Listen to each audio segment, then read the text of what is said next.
हमारे साथ बिहार बीजेपी के अध्यक्ष एवं पार्टी के वरिष्ठ नेता दिलीप जायसवाल सर हैं। हरियाणा में तो सर कहा जा रहा था कि बीजेपी की सरकार नहीं बनेगी। एग्जिट पोल के नतीजे में दिख रहा था कि कांग्रेस की आंधी चल रही है, लेकिन सब कुछ उलट गया। बीजेपी की सरकार बनने जा रही होगी तीसरी बार। देखिए, हरियाणा के लोगों ने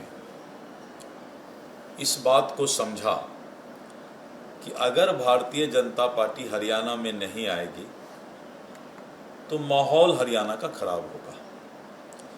और जिस तरह से इंडी गठबंधन देश विरोधी ताकत के साथ भी सत्ता के लिए हाथ मिलाने को तैयार हो जाता है, और हरियाणा में नायब सिंह सैनी जी ने और उनके नेतृत्व में जिस तरह से जनता का विश्वास जीतने का काम किया है, जनता ने उसी का आशीर्वाद दिया और हरियाणा में हम बहुमत से सरकार बनाएंगे। एंटी इनकमेंसी फैक्टर इस तरह की चर्चा हो रही, जो लगता है कि क्या विपक्ष जो है जनता को गुमराह करने की कोशिश कर रहा था। देखिए, पूरे देश में विपक्ष बहुत बड़ी देश विरोधी साजिश करने वाले ताकतों से मिलकर पिछले लोकसभा चुनाव में भी एक माहौल बनाने का प्रयास किया। भारतीय जनता पार्टी विरोधी माहौल जनता धीरे धीरे पहचान रही है।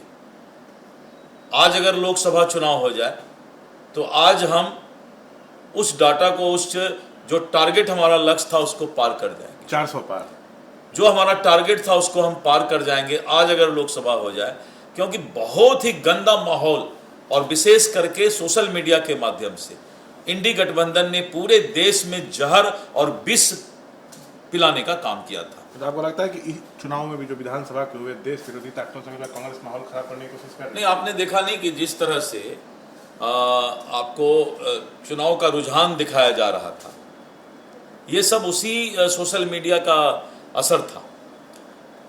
और इसी सोशल मीडिया के माध्यम से इंडी गठबंधन आज देश के माहौल को खराब करने का और भाजपा यानी राष्ट्रवाद के विरोध का काम करने का। सर, जम्मू कश्मीर में जो कांग्रेस और एनसी का गठबंधन है वो बहुमत की ओर है, लेकिन क्या अगर बीजेपी सिंगल लार्जेस्ट पार्टी बनती है जम्मू कश्मीर में तो सरकार बना सकती है?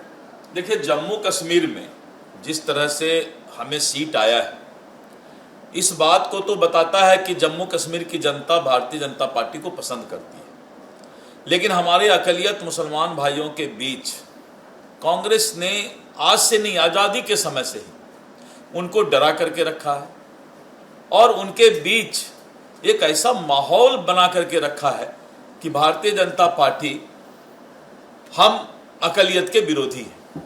जबकि जब से नरेंद्र मोदी जी की सरकार बनी है, सबका साथ सबका विकास, पूरा देश, पहले भारत तब सब कुछ, और नरेंद्र मोदी जी के सरकार में आज सबका विकास हो रहा है, सबके लिए प्रयास हो रहा है।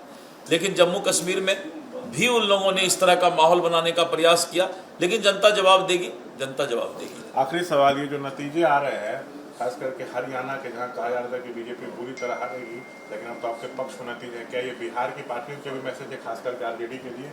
देखिए, बिहार की जनता जानती है और हरियाणा के रिजल्ट से बिहार की जनता इस बात को समझ रही है कि जिस तरह का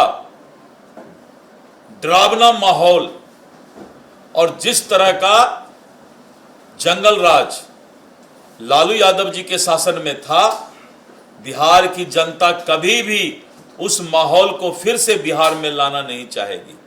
लालू जी के दामाद भी लड़ रहे थे, चिरंजीवी राव। अब तो उनका दामाद, बेटा, बेटी, पूरा परिवार, पूरे देश में अगर मौका मिले तो उनका परिवार ही लड़ेगा। हार गए, हारना ही था। तो देखिए, ये है तमाम मसलों पर बातचीत करते हुए दिलीप जायसवाल, बिहार बीजेपी अध्यक्ष एवं बिहार सरकार में मंत्री। कैमरा पर्सन विशाल राय के साथ शशांक कुमार, एबीपी न्यूज, पटना।